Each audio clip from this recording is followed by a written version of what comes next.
Vietnam. I'm Kirpal Singh, living in France. We're in the French countryside. It's April. The weather is the way it is in April, raining, sun shining, snowing, all kinds of weathers. And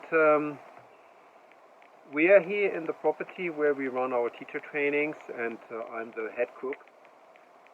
Over the years, people have been asking me almost regularly if I would want to offer a book or a video or some kind of blog on how to cook good food. And here's the answer. No, I'm not going to do this, because there's something in cooking, the way I understand it, that cannot be taught in a book. And let's explore that. It has to do with spirituality and the way how you handle yourself when you cook. So this is not about special tricks. This is not about special tools. This is not about I get the best ingredients from the grocer on the other side of the street. This is about consciousness. So let's see if we can find out something about ourselves in relation to cooking. So the first question that I have to ask myself when I cook is, what is actually required here? Thinking about it, we normally would say, well, my body is very hungry and I have certain needs and I need this, I need that. That is all fine and that is all right, and we respect that. But the most important thing is that food has to nourish the spirit. And that means spirit is what is hovering around me and what would like to go into my life, inspire me, literally. And for that, the food has to have a specific quality to it. And that quality, most before all, is described by it has to be light and easy to digest.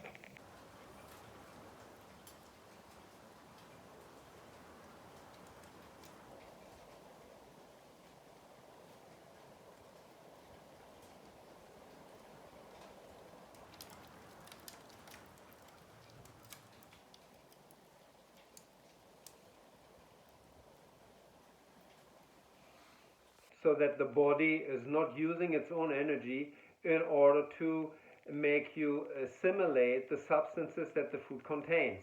Okay? We have to remember the biggest part of the food is actually non-material.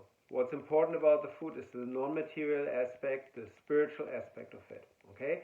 And for that spiritual aspect, we have three ingredients that count. The first is, of course, the product itself, but the second is actually how has the product been handled until it comes into my frying pan. And that's where our students are coming in, who in the course of a training will actually learn to value the contribution that they give, because they actually are cutting the vegetables in a certain way. I show them how to do that. They get very sharp wood knives in order to do that.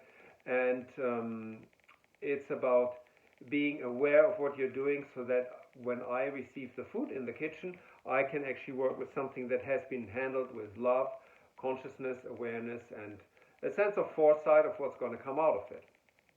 Then the third ingredient is, okay, I'm going to cook the food, but what am I going to do with the food and how am I going to do it? That's the next step we're going to look at.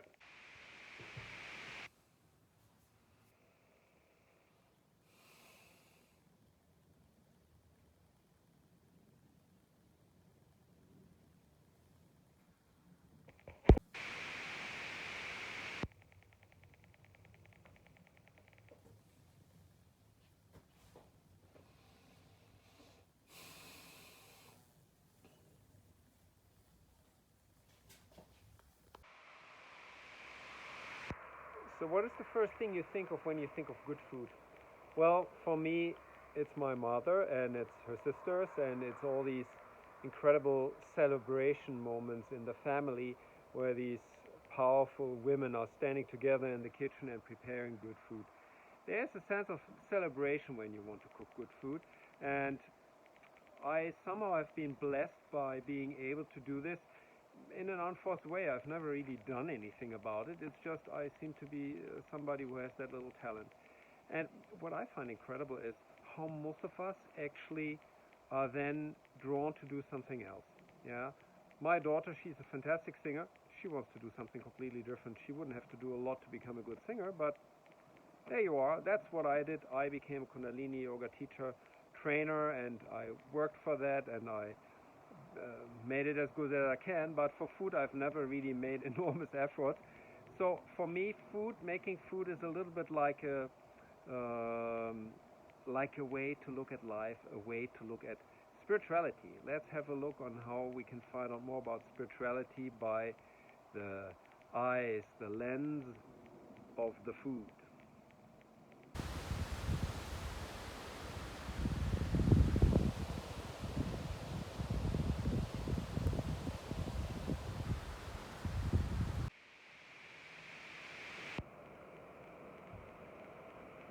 So I'm not using cookbooks.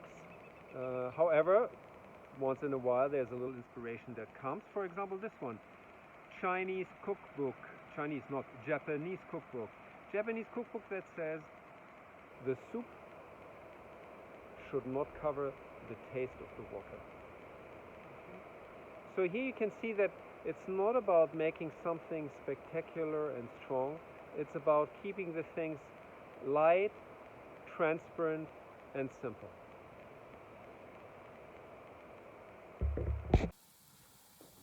So here I'm warming up my food from this noon, and I'm just kind of collecting the elements that have actually brought me to make this meal work.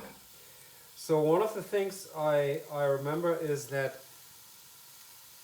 your emotional life has to do with your five senses. So you see something nice, you find something interesting, and then you actually want to go out there and have it. You kind of have a communication with that through your five senses. Mostly this means that we lose the contact to ourselves, and that is when things go wrong.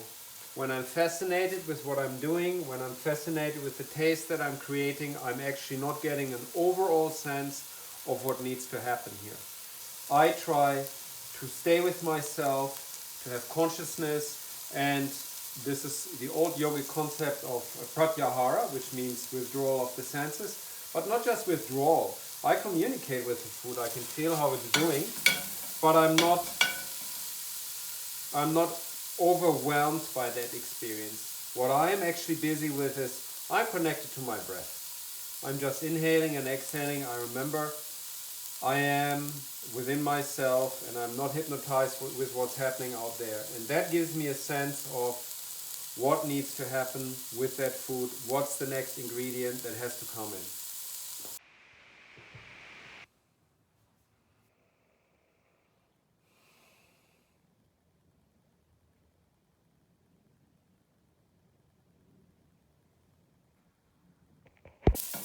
So here I'm warming up what I did for lunch, and I'm, reminiscing on what were the different steps that made me cook the food I did. First thing I have to remember is don't get lost with what you see, don't get lost with what you can taste. That means, in yogic terms, your senses, they betray us and you actually lose the center of yourself. The most important thing that you need when you cook is your own center. You need to stay connected to yourself, not with the food alone. You have to stay connected with yourself. I do it through the breath, and I do it by remembering that there's this old yogic principle which is called pratyahara. Pratyahara means the withdrawal of the five senses. That's the classical definition. In Kundalini Yoga we call it synchronized with the divine. So if I believe in God or not, synchronizing means I bring myself to celebrate the universe, I celebrate myself, I celebrate the food. This is not a moment to stay focused in a maniac way on anything. It's a moment to be easygoing and to feel that everything is happening and you can actually sense what the food needs.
Have you already noticed how much more aware you are when you cook for a celebration?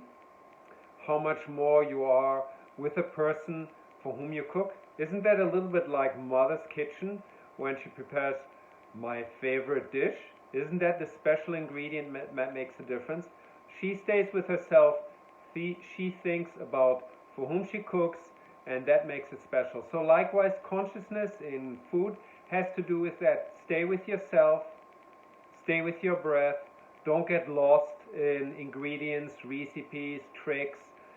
Just be with your breath, cook, and enjoy. And then you can try one of these marvelous things here. And that's not just food, that's special food for my soul. Start now.